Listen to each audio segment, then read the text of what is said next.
খেতে কেমন? জায়গাটা কেমন? দেখো ওইদিকেও আছে,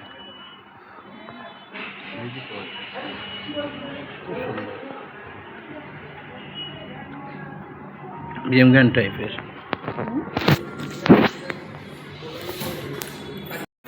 আজকে এই রেস্টুরেন্টে আসলাম, খাওয়া দাওয়া দারুণ ছিল আমাদের।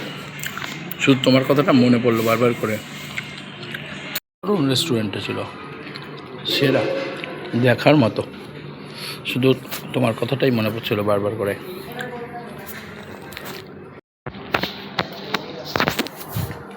দেখো কি সুন্দর, এ বাবা, এই তো দেখো, এটা কি সুন্দর।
ব্যাগটাকে নিচে রেখে